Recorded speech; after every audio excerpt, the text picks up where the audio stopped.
That oil pressure warning light, it's not there to make your dashboard look pretty. When it flickers on, your engine is throwing out a distress signal, and you'd better listen before things take a turn for the worse. Too many drivers brush it off, thinking they can push another few miles, only to find themselves with a seized-up engine and a repair bill that makes grown folks cry. So pull over, pop the hood, and let's get greasy. I'll walk you through what to do, step by step. Step 1. Stop driving immediately. If your oil pressure light comes on while you're driving, don't ignore it. Low oil pressure starves the engine of lubrication, which can destroy bearings faster than a beaver takes down a tree. Pull over, turn off the engine, and check the oil level before anything else. Step 2. Check your oil level. Pull out the dipstick, your engine's, not your buddy's. Wipe it clean, then dip it back in to see where the oil sits. If the oil is low, top it off with the correct type. Don't make the mistake of dumping in gear oil or transmission fluid. If the oil level is fine, that's worse news. The pressure issue is likely inside the engine or oiling system, meaning a deeper problem that needs attention. Either way, that warning light isn't something to shrug off. Get to the bottom of it before it turns into a costly repair. Step 3. Check for oil leaks. Look under the car and around the engine block for any puddles or splashes. If you spot oil pooling up, you might be dealing with a blown gasket, a cracked oil pan, or a loose filter. A slow seep is bad enough, but if oil is leaking faster than you can pour it in, that's a serious problem that needs fixing immediately. No amount of topping off will help if the engine keeps bleeding out. Step 4.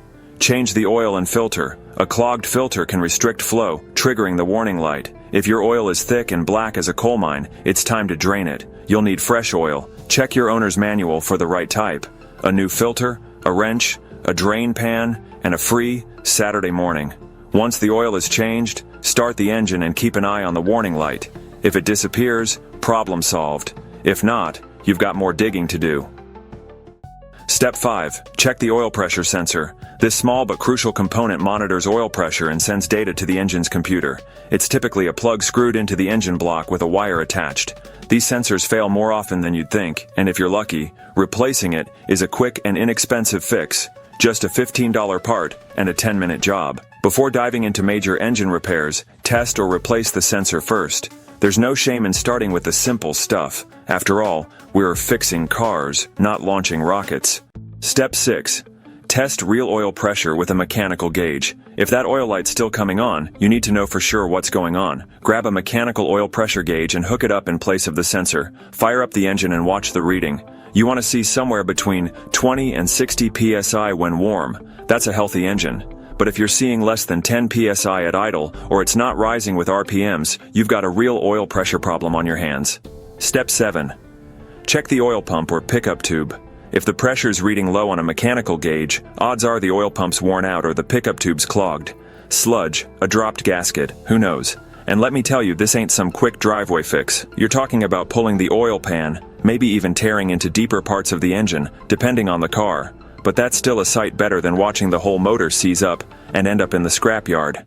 Step 8. Worn engine, time to make a decision. If the oil pump's holding up but that pressure's still running low, you're looking at worn bearings, cam journals, or something else inside letting oil bleed off. And that's the moment of truth. Do you tear it all down and rebuild, or do you face the music and let it go? Sometimes it's better to move on before you sink too much into a lost cause.